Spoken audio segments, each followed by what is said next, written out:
नमस्कार दोस्तों, आप सभी का स्वागत है। आपके अपने YouTube चैनल मानव जीवन में दोस्तों, लाइफ में सभी आगे बढ़ना चाहते हैं और लाइफ में आगे बढ़ने के लिए हमें रोज ही कुछ नया सीखना चाहिए और आगे बढ़ना चाहिए। तो चलिए आज की प्रस्तुति शुरू करते हैं। दोस्तों, अगर आप महाशिवरात्रि के दिन यह उपाय कर लेते हैं तो यकीनन आप पर मां लक्ष्मी और महादेवी की असीम कृपा होगी और आप धनवान बन जाओगे। आप धनवान न बने तो मुझे बताना, बस आपको वह उपाय करने हैं जो इस वीडियो में आपको बताए जाएंगे। तो दोस्तों, यह वीडियो एक बार अपने फायदे के लिए जरूर पूरा देखना। यह वीडियो देखने के बाद आपको समझ में आ जाएगा कि वास्तव में महाशिवरात्रि पर इन वृक्षों को छूने से आपको करोड़पति होने से कोई नहीं रोक पाएगा। यह वृक्ष महाशिवरात्रि पर छूने पर हर कोई हो जाता है, रातों रात करोड़पति धनी हो जाता है, उसका भाग्य चमक जाता है। रहा दोस्तों, आज के इस वीडियो में मैं आपको 3 ऐसे वृक्षों के बारे में बताऊंगा। 3 में से कोई भी एक वृक्ष को आप छू लेते हैं तो तत्काल आपकी गरीबी मिट जाएगी। इसमें आपको एक भोग भी चढ़ाकर करके आना है। मैं सारी जानकारी आपको एक वीडियो में बताऊंगा। दोस्तों, हमारे हिंदू धर्म में पेड़ पौधों को देवी देवता मानकर के पेड़ पौधों को देख स्वरूप मानकर कि हम इनकी पूजा करते हैं, पर विज्ञान भी कहता है कि पेड़ पौधे मनुष्य को फ्री में प्राण वायु प्रदान करते हैं। बिल्कुल ही पेड़ पौधे हमें फ्री में प्राण वायु प्रदान करते हैं। पेड़ पौधे हमें ऑक्सीजन देते हैं एवं हमारे द्वारा निकाले जाने वाले कार्बन डाइऑक्साइड एवं अशुद्ध वायु हमसे लेते हैं, मनुष्य को शुद्ध ऑक्सीजन प्रदान करते हैं। पेड़ पौधे धूप में तपते हैं एवं मनुष्य को शीतल छाया प्रदान करता है।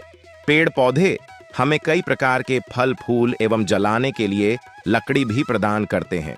तो हमारे शास्त्रों में पेड़ पौधों को बहुत गुणकारी कहे गए हैं। अन्य बीमारी का उपचार पेड़ पौधों के माध्यम से, जड़ी बूटी के माध्यम से कर सकते हैं। दोस्तों, भगवान श्री कृष्ण ने भी पेड़ पौधों को बहुत ही महत्व दिए हैं। वृक्ष में जो पीपल के वृक्ष है, इसे वृक्षों का राजा कहा जाता है, क्योंकि पीपल वृक्ष की आयु अन्य वृक्षों की तुलना में बहुत अत्यधिक होती है।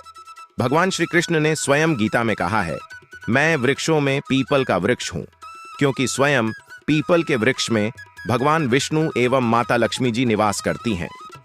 तो आपको महाशिवरात्रि के दिन आज की अगर आप वीडियो देखेंगे, आज की जो वीडियो का विषय है बहुत ही सुंदर है। आपको महाशिवरात्रि के दिन यह वृक्ष छू करके आ जाना है। आपकी गरीबी, रोग, दोष एवं समस्त अधिकार समाप्त हो जाएंगे। दोस्तों, हमारे धर्म में ऐसे अनेक वृक्ष हैं जो कल्याणकारी एवं मंगलकारी कहे गए हैं। यह वृक्ष मनुष्य के सभी प्रकार के कष्टों को दूर करते हैं, परेशानी को दूर करते हैं और दूर करने में समर्थमान भी है। तो आज की वीडियो में मैं ऐसे 3 पवित्र वृक्षों के बारे में बताऊंगा जिसको आपको महाशिवरात्रि के दिन शाम के समय में छू करके आ जाना होता है, और साथ में आपको एक कपूर और आपको एक लौंग रखना है। मैं यही जानकारी नवरात्रि के समय में बताया था। तो भगवान श्री कृष्ण वास्तुशास्त्र का विशिष्ट ज्ञान रखते थे। उन्होंने समय समय पर धर्मराज युधिष्ठिर को वास्तुशास्त्र का ज्ञान दिया। यह ज्ञान समस्त मानव जाति के लिए अत्यंत महत्वपूर्ण और कल्याणकारी है। श्री कृष्ण ने 2 ऐसे पेड़ पौधों के बारे में बताया है जिनका भवन की सीमा में होना दुख एवं दरिद्रता लेकर आता है। यह वृक्ष घर के सामने होने से उस घर में निवास करने वाले लोगों की कभी उन्नति नहीं होती है। उन्हें हमेशा पराजय और निराशा का ही सामना करना पड़ता है। दोस्तों, वास्तुशास्त्र के अनुसार वृक्ष तथा पौधे हमारे भवन की सुंदरता को बढ़ाते अवश्य है, साथ ही यह वातावरण को शुद्ध रखते हैं। वृक्षों से सकारात्मक ऊर्जा का संचार होता है, जो हमारे जीवन के लिए अत्यंत आवश्यक होती है। वृक्ष नकारात्मकता को कम करके वातावरण को अधिक सकारात्मक बनाने का कार्य करते हैं। घर के सामने शुभ पेड़ पौधे लगाने से घर में बरकत आती है। साथ ही यह पेड़ पौधे कई प्रकार के वास्तु दोषों को नष्ट करते हैं। घर के आंगन में खड़े वृक्ष देवताओं के समान हमारे घर की रक्षा करते हैं। इसीलिए हमारे पुराणों और शास्त्रों में भवन की सीमा में कुछ शुभ वृक्षों का रोपण करने की सलाह दी गई है। आज हम जानेंगे हमारे घर की सीमा में कौन से वृक्ष तथा पौधे होने चाहिए और कौन से वृक्ष नहीं होने चाहिए। जैसे कुछ वृक्षों को शास्त्रों में शुभ बताया गया है, उसी प्रकार से वास्तुशास्त्र में अशुभ वृक्षों तथा पौधों का वर्णन मिलता है। इन वृक्षों का घर की सीमा में होना अशुभ और अमंगलकारी होता है। यह वृक्ष घर के सामने होने से दुख तथा दरिद्रता का ही सामना करना पड़ता है। इन वृक्षों के सानिध्य में रहने पर धन का नाश होता है, शत्रुओं में वृद्धि होती है, मनुष्य अपना मान सम्मान तक खो देता है। इसीलिए यदि आपने भी जाने अनजाने में अपने घर के आंगन में अथवा घर के अंदर ऐसे वृक्ष तथा पौधे लगाए हैं तो बिना देरी किए उन्हें तुरंत हटा देना चाहिए। तो चलिए जान लेते हैं मनुष्य को कौन से पेड़ लगाने चाहिए और कौन से नहीं। सबसे पहला है पीपल का पेड़। किसी जलाशय के समीप पीपल का वृक्ष लगाने वाले मनुष्य को जो फल मिलता है वह सैकड़ों यज्ञों के समान होता है। जब पीपल के पत्ते उस जलाशय में गिरते हैं तो वे पिंड के समान होकर पितरों को तृप्ति प्रदान करते हैं। इससे सभी प्रकार के पितृ दोष समाप्त हो जाते हैं। श्री कृष्ण कहते हैं, जो मनुष्य नित्य स्नान करके पीपल को स्पर्श करता है वह सभी पापों से मुक्त होता है और कभी पराजित नहीं होता है। पीपल को स्पर्श करने से लक्ष्मी की प्राप्ति होती है और उसकी प्रदक्षिणा करने से आयु में वृद्धि होती है। पीपल की जड़ में श्री विष्णु, तने में शिव जी और अग्रभाग में ब्रह्मा जी स्थित रहते हैं। सोमवती अमावस्या के दिन पीपल को प्रणाम करने से जो फल मिलता है वह 1000 गायों के दान के बराबर होता है। इस संसार में पीपल के समान कोई वृक्ष नहीं है। साक्षात श्री हरि इस वृक्ष के रूप में पृथ्वी पर विराजमान है। पीपल के वृक्ष को चोट पहुंचाना अथवा उसकी पहली तोड़ना महापाप माना गया है। ऐसा मनुष्य एक कल्प तक नरक में रहता है और जो पीपल को जड़ से काटता है उसका कभी नरक से उद्धार नहीं होता है।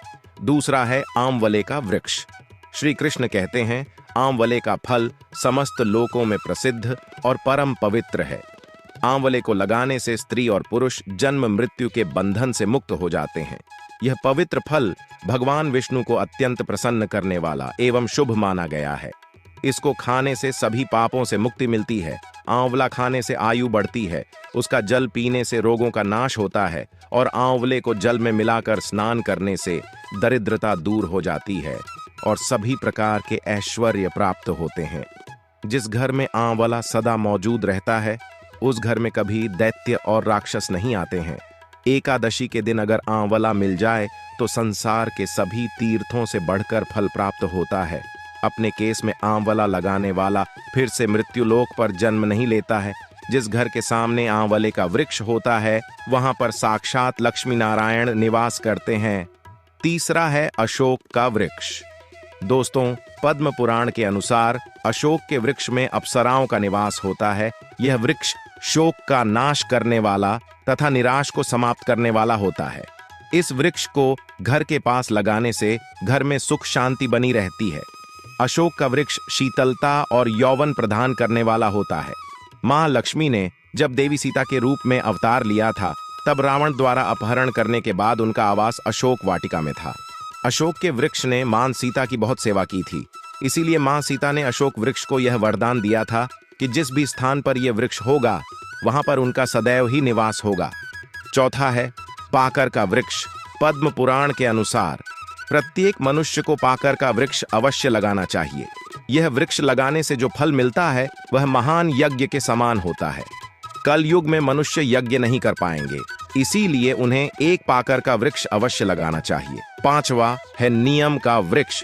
पद्म पुराण के अनुसार नीम का वृक्ष लगाने से सूर्य देव प्रसन्न होते हैं। नीम का वृक्ष आयु प्रदान करने वाला माना गया है। इसे घर के पास लगाने से नाना प्रकार के रोगों से छुटकारा मिलता है। मां लक्ष्मी को नीम के पत्ते अत्यंत प्रिय होते हैं, इसीलिए वह नीम के वृक्ष के पास निवास करती है। घर के सामने नीम के वृक्ष का रोपण करने से धन संपत्ति की प्राप्ति होती है। छठा है जामुन का वृक्ष। यदि कोई मनुष्य कन्या प्राप्ति की कामना करता है तो उसे जामुन का वृक्ष अवश्य लगाना चाहिए। पद्म पुराण के अनुसार जिस मनुष्य के घर के सामने जामुन का वृक्ष होता है उसके घर में कन्या का जन्म होता है जो कुल का गौरव बढ़ा दी है। सातवां है बेल का वृक्ष। पद्म पुराण के अनुसार बेल के वृक्ष में भगवान शिव और गुलाब में देवी पार्वती का निवास है। इसीलिए अगर बेल के वृक्ष के पास गुलाब का पौधा लगाया जाए तो शिव पार्वती का आशीर्वाद प्राप्त होता है। उस घर में कभी दुख दरिद्रता नहीं आती है, उस घर में कभी अकाल मृत्यु नहीं होती है और कोई स्त्री विधवा नहीं बनती है। अथवा है नारियल का पेड़। नारियल का पेड़ लगाने से पुरुष अनेक स्त्री का पति बनता है। नारियल किसी भी धार्मिक अनुष्ठान का आवश्यक अंग होता है। यह अत्यंत शुभ माना जाता है। घर के आंगन में नारियल का पेड़ होने से उस घर में हमेशा शुभता होती है और उस घर के सदस्यों का समाज में बहुत मान सम्मान होता है। सुंदर पत्नी की कामना करने वाले मनुष्य को अनार का वृक्ष लगाना चाहिए। पलाश का पेड़ ब्रह्म तेज प्रदान करता है, इसीलिए इसका रोपण अवश्य करना चाहिए। वंश वृद्धि और संतान प्राप्ति की कामना करने वाले मनुष्य को अंकोला का वृक्ष अवश्य लगाना चाहिए। अगर मनुष्य किसी बीमारी से पीड़ित है तो उसे खैर का वृक्ष लगाना चाहिए। खैर का वृक्ष लगाने से बड़े बड़े रोग नष्ट हो जाते हैं। यह वृक्ष आरोग्य प्रदान करने वाला होता है। कुंड अर्थात मोगरे के पेट में गंधर्व निवास करते हैं, इसीलिए इस पौधे का रोपण अपने घर के पास करने से कार्यों में सिद्धि और शुभ फलों की प्राप्ति होती है। खासकर कला के क्षेत्र में काम करने वाले लोगों को यह पौधा अवश्य लगाना चाहिए। यदि किसी मनुष्य को चोर और लुटेरों का भी सता रहा है तो उसे अपने घर के पास बैंड का वृक्ष जरूर लगाना चाहिए। यह वृक्ष चोर लुटेरों को भयभीत करता है और घर की रक्षा करता है। चंदन और कटहल के वृक्ष पुण्य और लक्ष्मी प्रदान करते हैं। इन वृक्षों का रोपण करने से दुख दरिद्रता समाप्त हो जाती है। केले का पेड़ भी बहुत शुभ होता है और यह घर में सुख समृद्धि और खुशहाली लाता है। केले के पेड़ में भगवान विष्णु का वास होता है, इसलिए घर में केले का पेड़ होने से घर में धन की कमी नहीं होती है। हर श्रृंगार के पौधे को पारिजात भी कहा जाता है। इस पौधे की उत्पत्ति समुद्र मंथन के समय हुई थी और मां लक्ष्मी भी समुद्र मंथन से ही प्रकट हुई है, इसीलिए पारिजात के पौधे का बहुत अधिक महत्व है। यदि इस पौधे को अपने घर पर लगाते हैं तो आपको मां लक्ष्मी की विशेष कृपा प्राप्त होगी। मनुष्य को कभी भी तार का वृक्ष नहीं लगाना चाहिए। का वृक्ष संतान का नाश करने वाला होता है। जिस घर के पास का वृक्ष होता है उस घर के संतानों की कभी उन्नति नहीं होती है। मनुष्य को कभी भी अपने घर के पास बहेड़ी का वृक्ष नहीं लगाना चाहिए। इस वृक्ष पर प्रेतों का वास होता है। जो मनुष्य बहेड़ी का वृक्ष लगाता है वह प्रेत बन जाता है। इसके नीचे बैठकर कभी पूजा पाठ भी नहीं करना चाहिए। सुंदर पत्नी की कामना करने वाले पुरुष को डाक का पेड़ लगाना चाहिए। अगर किसी मनुष्य को शत्रुओं का भय सता रहा है तो उसे केवड़े का वृक्ष लगाना चाहिए। यह शत्रुओं का नाश करने वाला होता है। तो दोस्तों, इस प्रकार से शास्त्रों में इन पेड़ पौधों के बारे में बताया गया है। उम्मीद है आपको यह जानकारी अच्छी लगी होगी। वीडियो को लाइक जरूर। आज के लिए बस इतना ही इस वीडियो में दी गई जानकारी। अगर आपको अच्छी लगी हो तो प्लीज हमारे चैनल मानव जीवन को सब्सक्राइब करें, लाइक करें और हमारे वीडियो में अंत तक बने रहने के लिए धन्यवाद।